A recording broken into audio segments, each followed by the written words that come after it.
Bienvenue au podcast Santé pour tous de TDM Santé Innove. Ce nouveau numéro sera également consacré au cancer du sein à l'occasion d'Octobre Rose, bien sûr.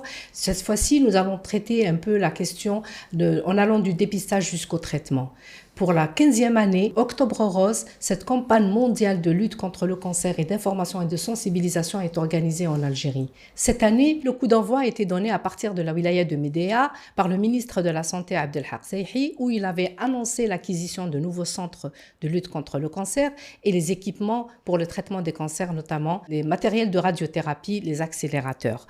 La caravane de dépistage du cancer du sein et du col de l'utérus pour la première fois en Algérie également a été lancée à cette occasion pour sensibiliser les femmes des différentes wilayas limitrophes à l'ouest du pays. Il est à rappeler que de nombreuses femmes sont aujourd'hui vivantes grâce au dépistage et au traitement, mais il faut noter que cette maladie est encore responsable de plus de 4000 décès par an. Pour en parler, nous avons le plaisir de recevoir dans les studios le professeur Mohsen Boubnider, chirurgien oncologue, chef de service de cénologie au Centre Pierre et Marie Curie et président de la Société algérienne de cénologie et pathologie mammaire. Bienvenue, professeur Boubnider. Merci pour l'invitation. Nous avons également le plaisir d'avoir parmi nous Madame Hamida Kettab, secrétaire générale de l'association LMLCPMC d'aide aux malades atteints de cancer. Bienvenue Madame Kettab. Bonjour. Pouvez-vous nous donner un point sur la campagne qui a été lancée cette année à laquelle vous avez pris part? Ok, alors cette année, en octobre, comme l'occasion c'est Octobre Rose, qui est le mois mondial de lutte contre le cancer du sein, la première caravane, effectivement, a été lancée de la wilaya de Médéa. Le coup d'envoi a été donné par monsieur le ministre de la Santé. Et la première direction, c'était justement la wilaya de Ain Defla. Alors, nous avons travaillé au niveau de la wilaya de Ain Defla pendant une semaine. Et maintenant, la direction est vers la wilaya de Khenchla. Alors, au niveau de la wilaya de Ain Defla, ça s'est très, très bien passé. Au fait, on va dire le point vraiment fort et le point positif, c'est qu'on a reçu beaucoup de femmes, beaucoup de demandes, beaucoup de femmes qui sont venues, qui se sont présentées justement pour se faire dépister. Alors, ça reflète vraiment une prise de conscience importante. Et puis, on avait peur de ne pas recevoir beaucoup de femmes parce qu'on parle de Ain Defla, c'est quand même une wilaya conservatrice et tout. Mais maintenant, par expérience, on a eu une très forte demande. D'ailleurs, on n'a pas pu dépister, bien sûr, toutes les femmes. On n'a pas pu honorer toutes les demandes, mais quand même, il y a une prise de conscience importante. Et comment a été organisée justement cette campagne de dépistage? Alors, la campagne de dépistage, c'est une campagne qui est composée d'abord de clinomobiles. C'est des camions qui sont équipés de tout le nécessaire pour le dépistage cancer du sein, à savoir le mammographe, l'échographe, le compartiment, là où on fait les microbiopsies, surtout les microbiopsies sous écho et tout, et puis une équipe pluridisciplinaire, à savoir des chirurgiens cénologues, des radiologues surtout, et les manipulateurs de mammographie, et bien sûr les membres de l'association LAMEL et les représentants du ministère de la Santé. Alors nous avons, en fait, c'est une première, nous avons lancé et une campagne de dépistage cancer du sein et aussi cancer du col. Parce que là où on va pour le dépistage, bien sûr, on fait d'abord en amont une campagne de sensibilisation et en parallèle, bien sûr, une campagne aussi, en fait, des journées de formation pour les médecins locaux, surtout le médecin généraliste, parce qu'au fait, c'est le premier contact et tout parce qu'il fallait leur donner les dernières recommandations, les conduites à tenir et tout, parce que c'est important, en fait, pour une bonne orientation de la femme. Donc, l'adhésion est un acquis aujourd'hui, donc on peut continuer, on peut aller sur une bonne... C'est vraiment extraordinaire. Eh ben, merci. Professeur Boubnider, donc je réitère quand même mes remerciements pour répondre après avoir répondu à notre invitation. Donc, malgré votre intense activité, aujourd'hui, la lutte contre le cancer du sein passe effectivement par le dépistage et le diagnostic précoce. Mais l'Algérie enregistre quand même des décès. On a dit que 4000 cas de décès par an et une prévalence de 15 000 nouveaux cas. Où on en est aujourd'hui, si on doit parler du dépistage et du diagnostic précoce, où on en est aujourd'hui? Enfin, merci pour l'invitation et puis je tiens aussi à dire qu'il faut encourager l'initiative louable de Hamida Kettab qui sillonne un peu les wilayas du pays en vue de sensibiliser les femmes à venir se faire diagnostiquer très tôt. Et pour parler du diagnostic précoce, malheureusement en Algérie, on continue à avoir beaucoup de femmes qui viennent avec cette notion de tumeur palpable. C'est-à-dire qu'on est loin, loin du diagnostic précoce. Si je puis dire, la majorité des femmes viennent pour une consultation, pour un signe d'appel. Et ça, je pense qu'il va falloir passer ce cap en mettant tous les moyens nécessaires pour essayer de diagnostiquer cette maladie très tôt, sans qu'il y ait de signe d'appel. Et ça passe forcément par des campagnes de sensibilisation qui ne doivent pas tenir compte uniquement de cette période-là. Il faudrait que cette campagne de sensibilisation au diagnostic précoce, au dépistage, sera soutenue durant toute l'année auprès des femmes qui rentrent dans un cadre éducatif pour qu'elles puissent, pour qu'on puisse avoir ce qu'on appelle un éveil citoyen vis-à-vis de cette maladie, pour que la femme soit volontaire pour aller se faire diagnostiquer, même s'il n'y a aucun signe d'appel pour autant. Maintenant, dans le cadre du dépistage, je dirais qu'il faudrait être très prudent. Très prudent parce que effectivement, le dépistage de masse organisé, c'est le seul dépistage qui normalement devrait avoir un impact sur le diagnostic et sur la prise en charge qui va juste après. Sauf que le dépistage de masse organisé, il nécessite des moyens. C'est des moyens, je citerai par exemple un pays européen comme la France, qui est un pays développé, il a mis 10 ans, 15 ans pour mettre sur le terrain tous les moyens pour réaliser ce dépistage de masse organisé. Donc en Algérie, il faudrait aussi qu'on réfléchisse dans ce sens pour mettre tous les moyens, c'est-à-dire mettre les médecins, les radiologues, les moyens de diagnostic, les anatomopathologistes, les chirurgiens, c'est-à-dire tous les partenaires qui sont partie prenante dans le diagnostic précoce et la prise en charge de ce cancer-là. Ça demande des moyens et j'adhère totalement à ce que dit Hamida Kteb, c'est que si on fait des dépistages comme on laisse entendre, et qu'on ne prend pas suffisamment bien les patientes après le diagnostic, on commence à se décrédibiliser vis-à-vis de la population. Et le jour où on aura les moyens, peut-être les gens ne vont pas pouvoir adhérer. Donc il faut être très prudent. C'est-à-dire, quand vous dites qu'on doit être prudent, qu'est-ce qu'il y a lieu de faire pour justement capter toutes ces femmes qu'on aurait diagnostiquées? C'est-à-dire que si on parle de dépistage, il faut cadrer les choses. On ne parle pas des femmes qui sont malades. On va vers des femmes saines, qui n'ont rien demandé. Et c'est nous qui allons vers eux pour leur dire « venez vous faire consulter ».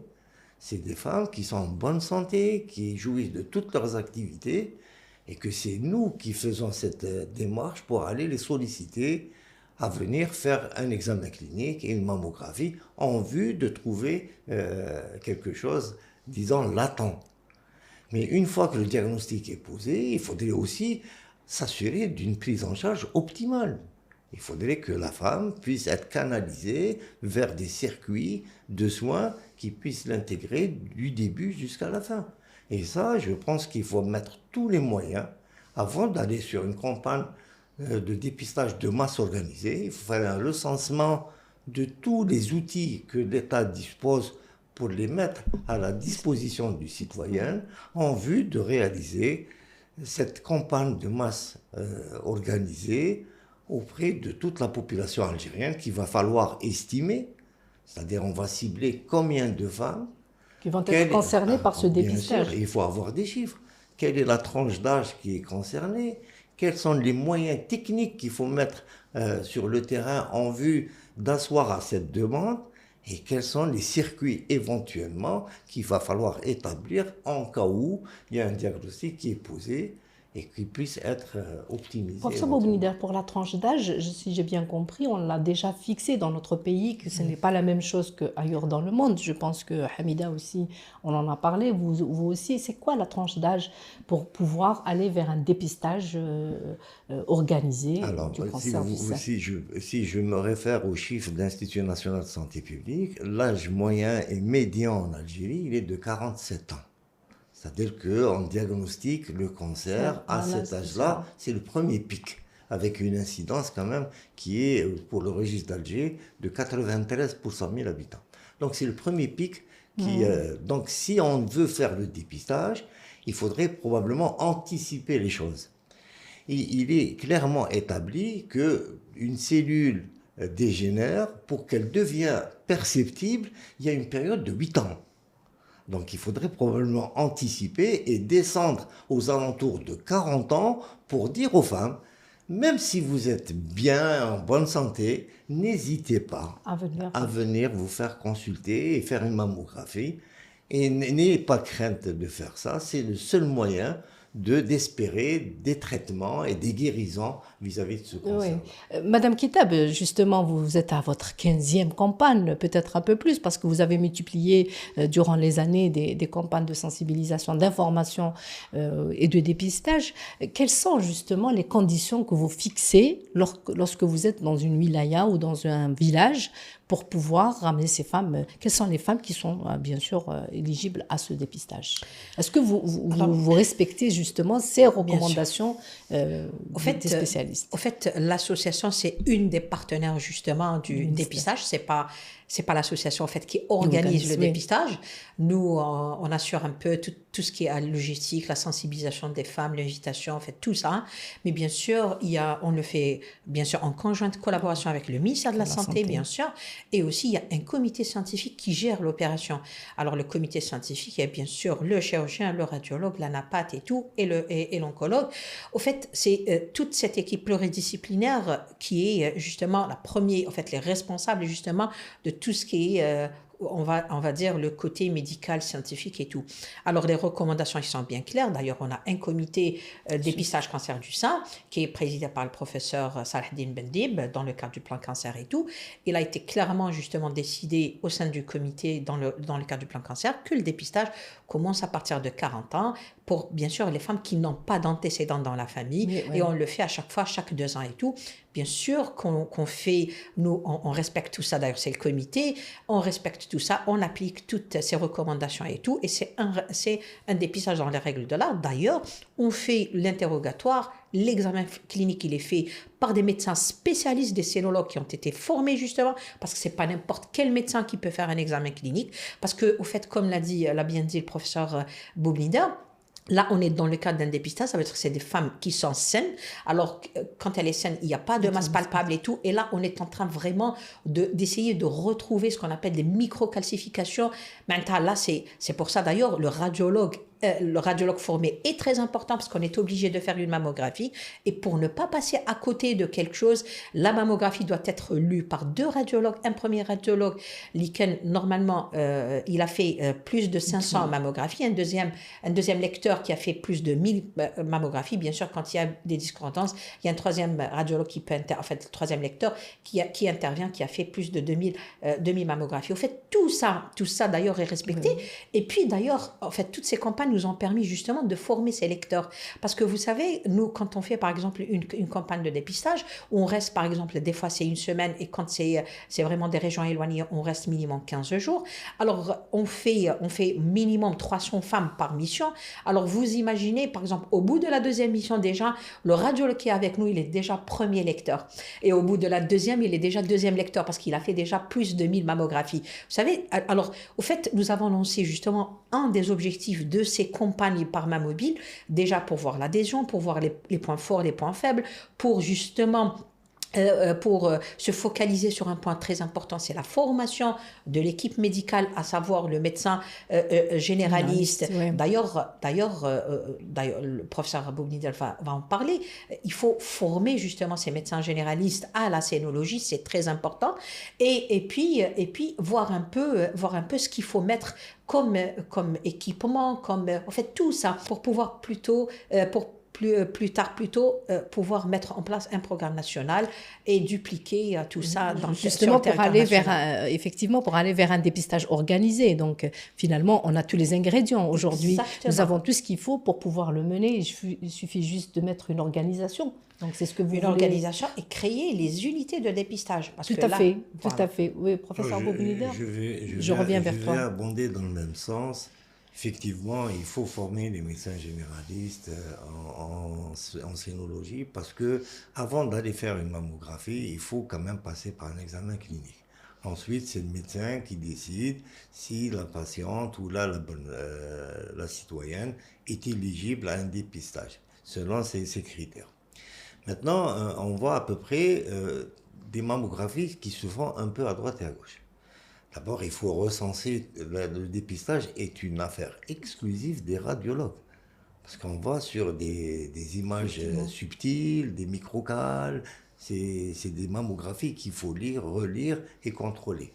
Donc il faudrait probablement faire un recensement de tous les radiologues, que ce soit privé ou public, à l'échelle nationale. Et faire une audit pour voir quel genre de matériel ils disposent. Parce qu'une mammographie, il faudrait une mammographie numérique, de qualité. Et l'objectif, peut-être, ce serait un souhait, c'est de faire probablement converger toutes les mammographies qui sont faites à l'échelle nationale sur une database. Ouais. Et maintenant, avec l'avènement de l'intelligence artificielle, c'est un outil d'aide substantielle auprès des radiologues. Avant, pour une relecture, on mettait à peu près 10 minutes, 5-10 minutes pour relire une mammographie. Avec l'intelligence artificielle, on arrive à augmenter le débit des relectures avec des marges d'erreur très très faibles. Donc il faut probablement faire en sorte que toutes les mammographies qui sont faites à droite ou à gauche convergent sur une database, sur un centre qui permet de relire forcément ces mammographies. Et s'il y a un diagnostic qu'il faut poser, à ce moment-là, la malade sera investie plus tard et dirigée vers des centres qui prennent en charge oui, justement de l'intérêt de créer des unités de dépistage, donc qui n'existent pas, mais quand même il y a certains centres où on fait le dépistage. En fait, pour les centres de dépistage qui sont dédiés directement au dépistage, ça n'existe pas encore. En fait, il y a une seule opération, un seul centre pilote qui existe au niveau de la wilaya de Biskra. Mais sinon, en fait, tous les centres qui sont actuellement fonctionnels, c'est des centres de traitement. En fait, la priorité est donnée pour les femmes qui ont déjà fait un problème ou un souci au niveau du sein. Voilà. J'ajouterais que la CNAS aussi devrait contribuer à l'organisation de ce dépistage, effectivement. C'est multisectoriel, c'est pas que le ministère de la Santé. Il y a un coût qu'il faudrait quand même mettre en exergue. Tout à fait. Parce qu'aller faire une mammographie donc a un prix et il faudrait aussi que la Caisse nationale de sécurité sociale puisse contribuer à ce que cet examen soit remboursé. Tout à fait.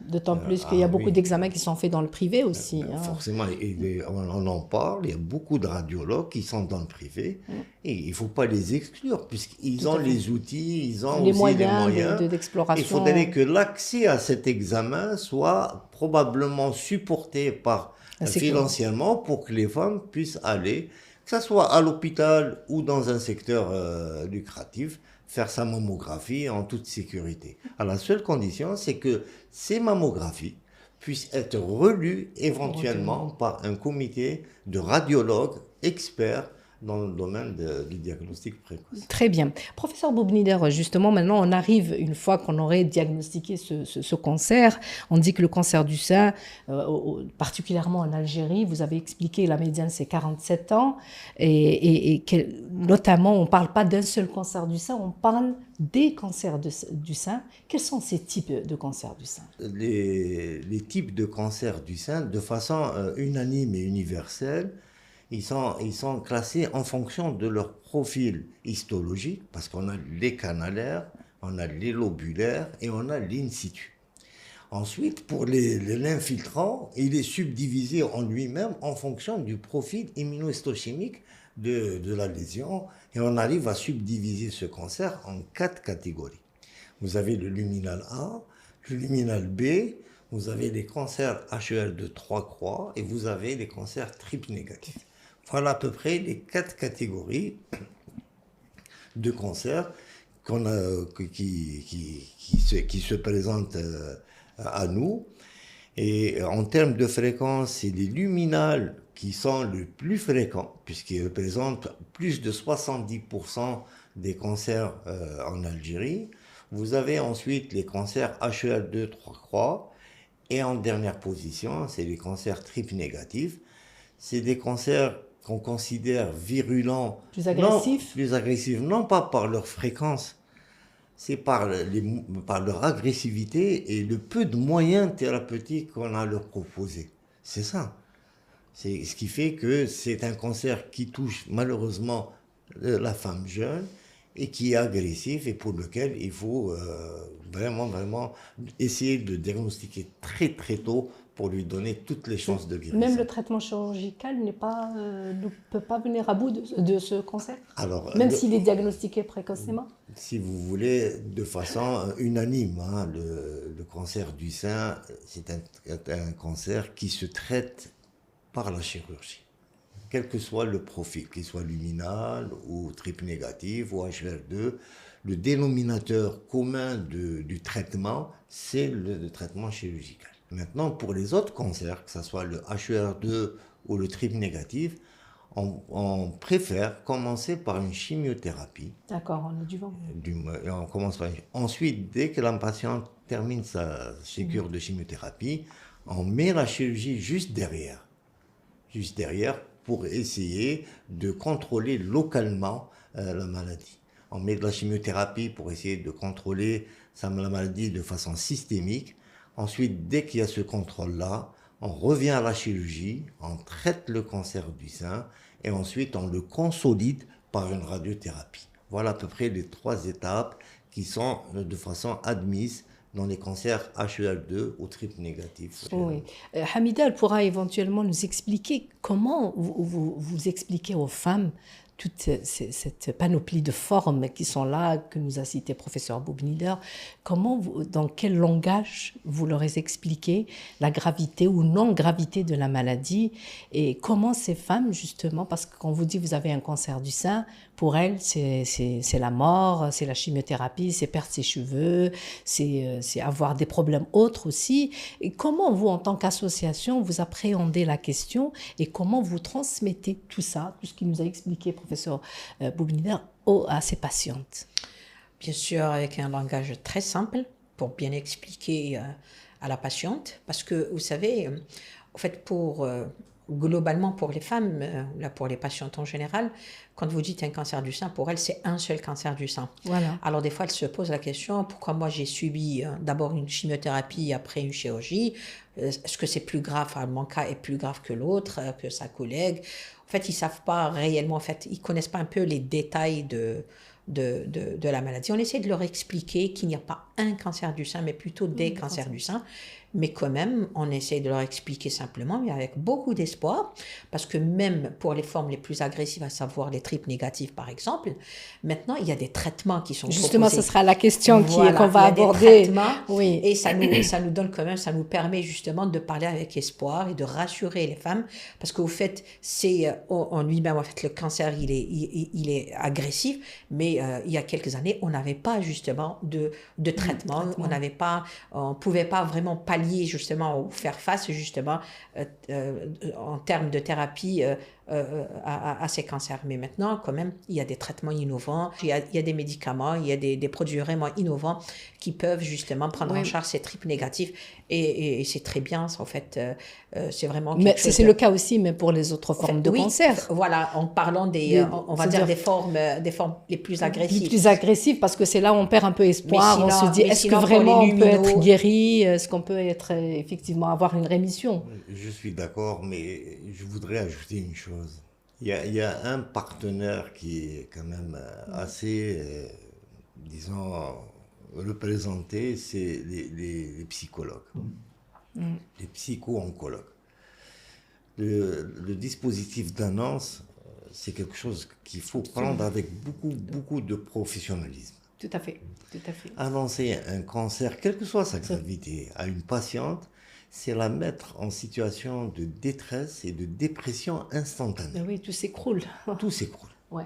Donc il faudrait que les psychologues puissent annoncer cette maladie avec beaucoup de tact et de professionnalisme et accompagner ensuite la malade dans toutes ses interrogations pendant et après le traitement, de telle sorte à ramener la patiente à vouloir espérer.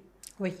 Avec l'association, il faut soutenir aussi les psychologues. Ils constituent un des maillons le plus fort, si ce n'est dans la prise en charge du cancer. Bien sûr, et puis dans la prise en charge, bien sûr, il y a le côté traitement lui-même, traitement thérapeutique qui doit être bien sûr décidé après un diagnostic. Donc il y a une RCP qui fait la réunion pluridisciplinaire. Quel a été l'impact dans l'amélioration de la qualité de vie et de la survie des patientes? La question vous est adressée à deux. Professeur Boubnider, peut-être après la chirurgie, voilà, bien sûr. Avant de parler de thérapie, d'abord il faut remettre un peu les choses dans l'ordre. Oui. Et il faut institutionnaliser les réunions de concertation pluridisciplinaire. Il ne faudrait pas qu'un cancéreux puisse être pris en charge dans n'importe quelle structure, qu'elle soit publique ou privée, sans qu'il y ait une réunion de concertation entre les différents spécialistes qui vont prendre en charge ce malade. Parce que les avis sont peut-être divergents, mais ils sont souvent complémentaires. Tout à fait. Et il faudrait prendre la bonne décision vis-à-vis d'un malade à un temps T. Donc aujourd'hui, qu'est-ce qu'il faut faire? Donc il faut un avis de l'oncologue, un avis du radiologue, un avis du radiothérapeute et un avis du chirurgien. Ensuite, il faudrait baliser le traitement, c'est-à-dire baliser en sachant qui doit commencer et qui doit terminer ce traitement. Et il faudrait que le malade, c'est un souhait peut-être, qu'il y ait tous ces rendez-vous, étape par étape, sachant qu'il va faire ça, ensuite ça, ensuite ça. Et ça, il faudrait qu'il y ait une convergence des efforts de chacun pour essayer de baliser le traitement. Ensuite, les moyens qu'il faut mettre. C'est vrai qu'à chaque niveau, il y a des moyens et des spécificités. Si vous parlez du radiologue, ils ont des moyens à mettre en plus. C'est-à-dire il y a des examens en dehors de la mammographie, c'est des IRM, des scanners, des PET scans, comme j'ai entendu ça hier. Il y a le chirurgien qui doit intervenir pour essayer d'ajuster le traitement. Il peut s'aider du radiologue pour traiter en faisant des repérages, il peut mettre des clips, etc. Donc vous voyez que les activités sont complémentaires. Ensuite, il y a l'oncologue qui aussi optimise les moyens auprès de la malade pour lui donner le maximum de chances pour pouvoir accomplir son traitement jusqu'au bout.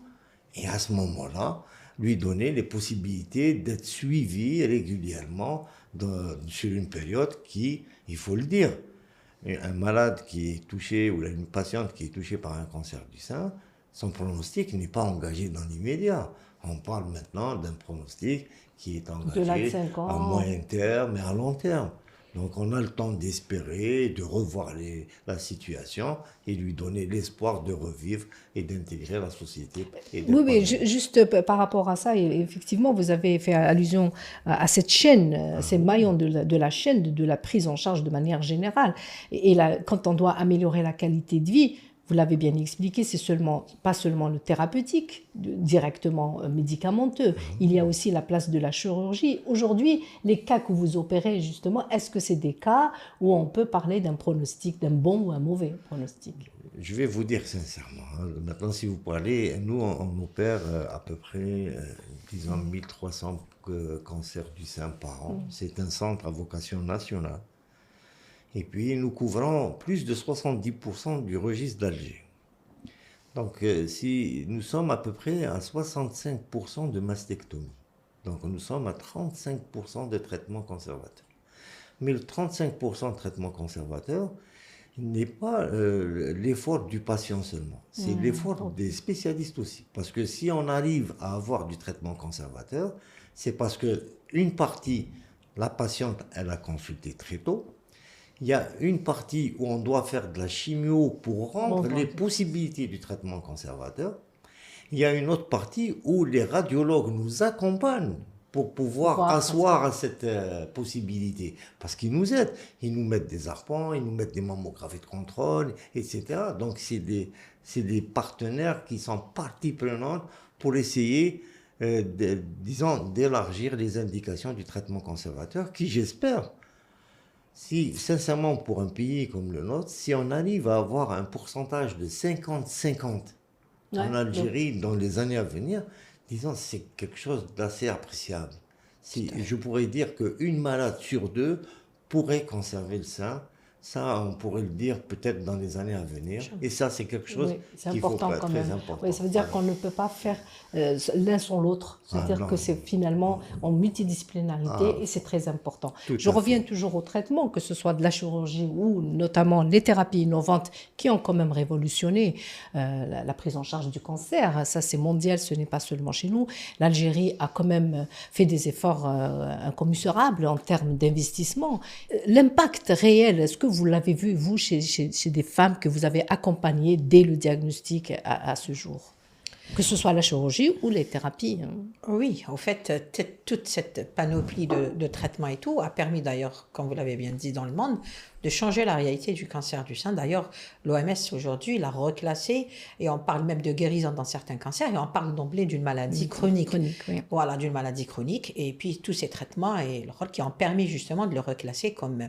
Alors on a maintenant des traitements, même par exemple quand on est atteint d'un cancer, il y en est bien avancé et tout, on peut vivre avec ce cancer du sein et tout. Voilà, en fait, tous ces traitements, justement, ont changé, au fait, la réalité. Ils nous ont donné beaucoup d'espoir. Enfin, ils ont donné aux patientes atteintes de cancer du sein beaucoup d'espoir, justement. Oui, tout à fait, Hamida, parce que je voulais juste enchaîner avec la question qui arrive après, c'est le fait que si on doit faire tout ça, il faut des infrastructures. Aujourd'hui, on sait que l'État quand même a investi dans l'infrastructure. On a bien vu qu'il y a des CAC, des centres anti-cancer. Le ministre avait annoncé à l'occasion d'Octobre Rose l'acquisition de nouveaux centres, des équipements. Donc, on pourra éventuellement organiser toute cette prise en charge dont vous parlez. Mais si on doit relever certains aspects ou on doit améliorer, à votre avis, quels seraient les points sur lesquels on doit intervenir? Voilà, le point essentiel pour nous, au fait, les associations qui représentent les patients atteints de cancer, pour nous, il est très important d'impliquer le patient dans le choix du traitement. En fait, c'est à lui, je ne dirais pas de prendre la décision thérapeutique, c'est bien sûr, c'est au médecin, c'est à l'RCP de le décider et tout, mais c'est important d'impliquer le patient, d'avoir son consentement, de lui bien expliquer au fait les conséquences, les effets secondaires, au fait le circuit de cette prise en charge, et puis essayer d'impliquer aussi les associations, les représentants de patients. Mais maintenant, on a même au fait une nouvelle notion, c'est ce qu'on appelle les patients experts. Au fait, nous avons des patients qui sont passés justement par cette maladie qui est le cancer du sein. Ils ont au fait une expérience, ils peuvent eux-mêmes nous donner, en fait, les impliquer pour nous donner réellement une stratégie et des solutions pour comment justement, comment poser l'indication, à qui le recommander, comment faire, comment prendre en charge. C'est important de les impliquer pour avoir vraiment une stratégie. C'est offrir les conditions, en fait. C'est offrir aussi les conditions pour pouvoir mener ce parcours de soins du dépistage, diagnostic, au traitement et puis au suivi. Donc, il faut avoir des moyens. Par exemple, professeur Boubnidar a parlé d'une data qu'il faut mettre en place, peut-être le dossier électronique du patient. Oui, le défi le plus important à relever, c'est déjà l'organisation de ce circuit. Parce que vraiment, on a un problème de gestion, un problème d'organisation. Comme vous l'avez bien dit, maintenant, les moyens sont là. Il y a des CAC un peu partout sur le territoire national. C'est extraordinaire. Des CAC qui sont équipés de dernières technologies en termes de chirurgie ou en termes de radiothérapie. Il y a des accélérateurs linéaires maintenant qu'on retrouve un peu partout dans les centres. Et c'est en fait, ils appliquent les dernières recommandations et les dernières technologies de traitement. Mais au fait, il faut justement gérer et organiser toute cette prise en charge. Parce que, comme vous l'avez aussi bien dit, c'est une chaîne, plusieurs maillons. S'il y a un maillon qui manque ou qui est faible et tout, c'est toute la prise en charge qui sera en fait contrainte ou là qui sera Oui, bien sûr, remise en cause. remise en cause, voilà. Par exemple, on en discutait tout à l'heure par rapport au traitement. Quand on a une fois le traitement, on commence le traitement, la première cure, et puis après, en deuxième cure, il y a une perturbation, une rupture. Voilà. Ça fait partie de la gestion, justement, voilà. de la gestion, justement, des médicaments. La gestion des médicaments, elle est très importante. On a vécu pendant plusieurs années ce qu'on appelle les ruptures cycliques des anticancers. Et malheureusement, ça persiste parce qu'à chaque fois, on a les médicaments et puis, en fait, on entame chez une patiente, après, on n'a pas, c'est pas disponible, elle est obligée justement d'arrêter son traitement. Mais pour l'immunothérapie, d'ailleurs, on a eu ce problème. D'ailleurs, l'immuno qui a été enregistrée et elle a été commandée et tout, les malades ont commencé justement les premières cures. Et là, on est en rupture de beaucoup de traitements dans le cas de l'immunothérapie. Et les malades, les patients sont sans traitement. Des solutions sont en train d'être, en tout cas, étudiées par rapport à cette question. Professeur Boublider, en termes de défis, effectivement, on a dit qu'il est important d'avoir une continuité dans les traitements, que ce soit de la chirurgie, de la radiologie ou du traitement thérapeutique. Donc, il faut qu'il y ait cette continuité. Il y a des choses aussi à revoir, peut-être à améliorer, pour avoir un parcours de soins peut-être parfait, on ne peut pas le dire, mais complet. Permettez-moi d'abord de rebondir sur les médicaments innovants. Effectivement, pour les 4 cancers, les 4 profils, chaque cancer a un apport en innovation, effectivement. Maintenant, si vous faites allusion aux centres anticancers qui ont été construits en Algérie, je tiens à préciser que l'Algérie, quand même, est un pays qui se dote d'infrastructures qui ne sont pas quand même négligeables. Nous sommes un pays où, si on tient compte des infrastructures, je pense qu'on est en mesure de dire qu'on couvre toute la superficie du pays, qui mesure 4 fois la France. Et c'est un pays continent. Donc, en termes d'infrastructures, je pense que les choses ont été bien faites et que maintenant, il y a ce qu'on appelle la coordination. Ouais. Les centres anti-cancer, c'est mon point de vue, il faudrait probablement les fédérer. Et comme en France, il y a la Fédération de lutte contre le cancer qui ont fédéré tous les centres anti-cancer, que ce soit privé ou public.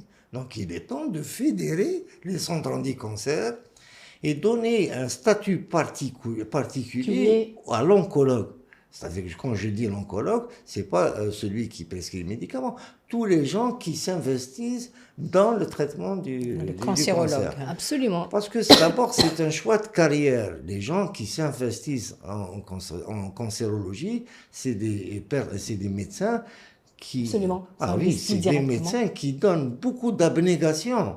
Ils vont sur des maladies très lourdes où le pronostic est engagé. Donc, c'est des médecins qui ont un choix de carrière pour aller vers ça. Donc, il me semble qu'il faut fédérer les centres anti-cancer en fédération, mettre en coordination tous les centres anti-cancer pour que les uns soient complémentaires des autres, et de là, dégager des protocoles qui doivent être uniformes dans tous les centres anti-cancer pour donner le même niveau de soins, que ce soit à Alger, à Oran, Constantine ou à au niveau national. Parce qu'un jour, on est parti, il y a un représentant d'une association de malades, il a dit, excusez-moi du terme, il a dit, moi, j'ai pas de chance si je tombe malade dans cette wilaya. Ça veut dire qu'il a laissé entendre que les possibilités d'accès aux soins sont meilleures au niveau des grandes villes que dans sa wilaya. Alors que ça ne devrait pas. Ouais. Il y a une des réponses qui peut être vraiment substantielle à ça, c'est le dossier numérique.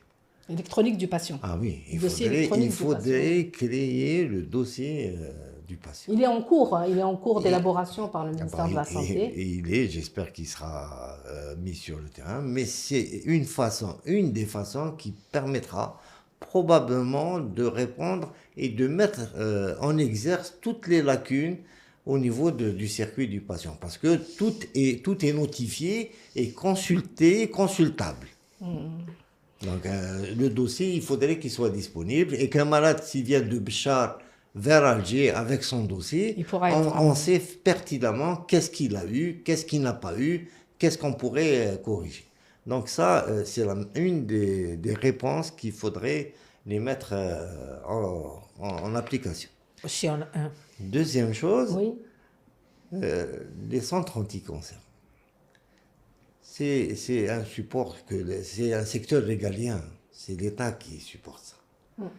Maintenant, il ne faut pas dire, l'État met tous les moyens, tout il à faut fait. le dire. Maintenant, il va falloir organiser les choses pour que la prise en charge soit optimale. Ce n'est pas tant des moyens, mais si ce n'est l'organisation.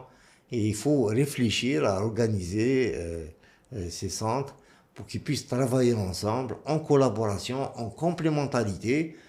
Et que si on doit se déplacer vers Béchar pour leur donner un coup de main et former les gens à Béchar, autant le faire. Oui, Autant le exactement, professeur Boublida. Justement, pour faire fonctionner ces centres, que ce soit sur les différents maillons de la chaîne, qu'est-ce qu'il faut faire?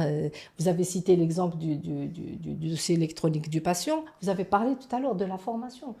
Alors la formation, effectivement, nous actuellement on lance le certificat d'études spécialisées des médecins généralistes en scénologie. Alors l'objectif, c'est que nous savons que le médecin généraliste, comme l'a souligné Hamida Kteb, est le premier interlocuteur vis-à-vis d'une patiente ou vis-à-vis d'une citoyenne qui veut venir se faire dépister. Donc il faut le former dans la sensibilisation, dans le diagnostic précoce, puisque si on doit faire des campagnes de sensibilisation, on n'a pas à s'appuyer uniquement sur les médias. Les médecins qui sont sur le terrain, à proximité des malades, eux aussi doivent jouer le rôle. Ils doivent poser le diagnostic très tôt. Si une malade vient consulter, il faudrait qu'ils soient les premiers à nous alerter sur le diagnostic, pour que la malade ne soit pas, disons, perdue dans les circuits. Troisièmement, il faudrait l'orientation du malade. Il faudrait qu'elle sache orienter les malades. Les malades qui sont traités, c'est des malades qui retournent forcément à leur lieu de résidence. Donc le médecin, le médecin généraliste devrait être en mesure de pouvoir la suivre là où elle habite. C'est un médecin de proximité. Et s'il y a, par exemple, des effets secondaires d'une chimiothérapie ou d'une radiothérapie, il faut qu'il puisse aussi gérer tout ça. Et puis nous donner des informations sur le recul des malades, si éventuellement elles ne pourront pas se déplacer vers les grands centres. Le médecin de proximité pourrait nous donner des informations sur le devenir. Il devient ce qu'on appelle un interlocuteur direct avec la malade au lieu de résidence de la patiente. Et ça, je peux vous assurer qu'on aura beaucoup d'informations en retour qui nous dira à la fin, est-ce qu'on a bien fait, est-ce qu'on n'a pas bien fait, est-ce qu'on peut mieux faire? Oui. La question sera retournée pour Madame Ketab pour nous dire justement qu'est-ce qui reste à faire, à améliorer, refaire pour améliorer le parcours du soin des patientes. Oui, en fait, il y a beaucoup de défis qu'il faut relever.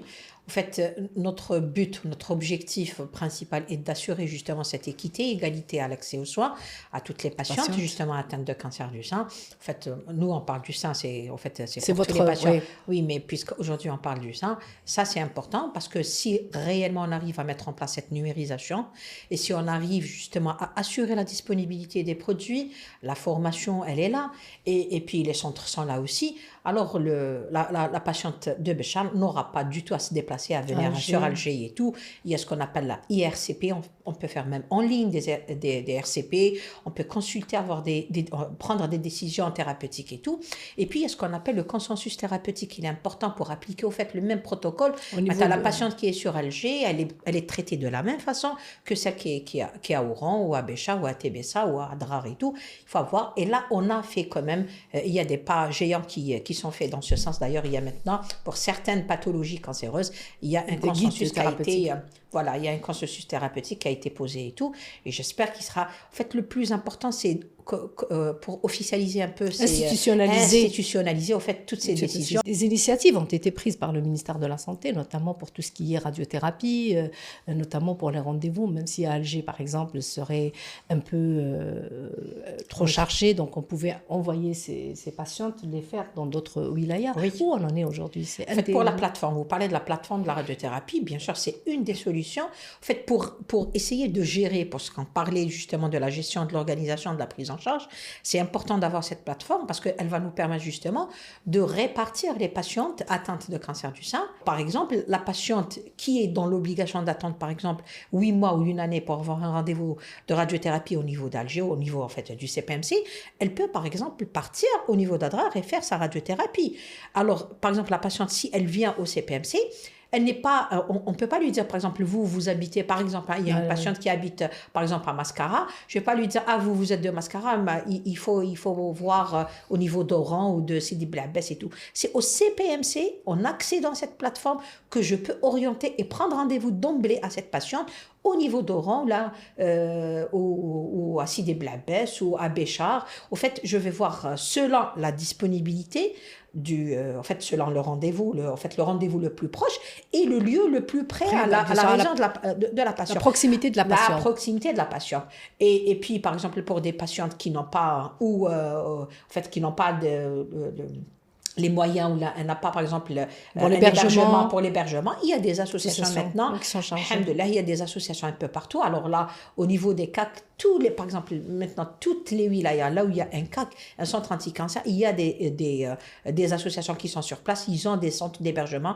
Il y a certains CAC là, là où il y a carrément d'emblée un hôtel qui a été construit avec le CAC, justement, pour héberger les patients qui sont traités à titre externe, comme par exemple le CAC d'Adrar, le CAC de Béchar, le CAC de l'Oued, le CAC de Sidi Blabès et tout. C'est extraordinaire, au fait. Alors, au fait, on va dire les moyens sont là. Il faut juste organiser. En fait, le défi, c'est pour ça que je vous dis, le challenge ou le défi le plus important, c'est organiser justement ce circuit, organiser cette prise en charge. Et à travers cette organisation de la plateforme, on a pu réduire quand même les délais pour la prise en charge en radiothérapie? Au fait, non, parce que la plateforme n'est pas fonctionnelle, malheureusement. C'est-à-dire qu'il y a eu des moments de flottement.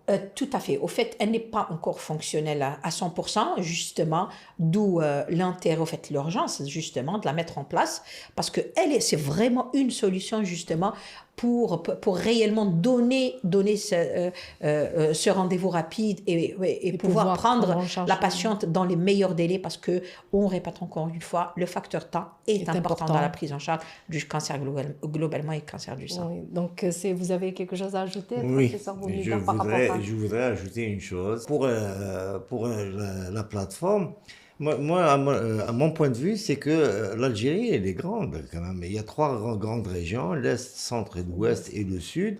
Il faudrait probablement mettre un système pyramidal de telle sorte qu'il y ait un centre anti-cancer d'envergure qui chapeaute tous les autres anti-cancers aux alentours. Et converger nos efforts vers des centres où il y a des activités. Et ensuite, les centres anti-cancer qui sont en souffrance, qui sont parrainés par un centre pilote par région, pourraient forcément pallier à cette insuffisance. Par exemple, si on prend Alger, on va voir tous les centres anti-cancer aux alentours. S'ils ont, par exemple, des défaillances ou des insuffisances, on fera en sorte que les gens qui sont tout autour d'Alger puissent venir d'Alger. Ou l'inverse, les gens d'Alger qui puissent partir. Mais envoyer quelqu'un d'Alger vers Béchar, je ne pense pas que les gens partiront. C'est une bonne idée.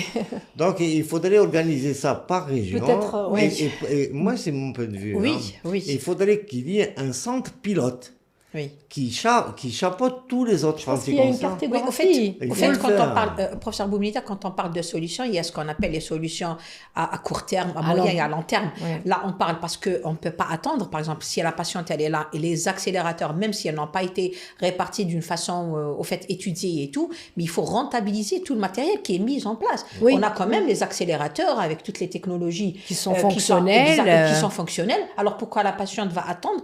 Et croyez-moi, mois, il y a beaucoup de patients justement qui se font traiter au niveau de Béchar, de l'Oued ou Hadja, parce que quand on a le cancer, on n'a pas vraiment le choix. C'est vrai, c'est vrai, Hamida, Bah oui. c'est vrai, Hamida, ça c'est le beau côté, mais il y a des femmes qui ne partiront pas aussi. Oui.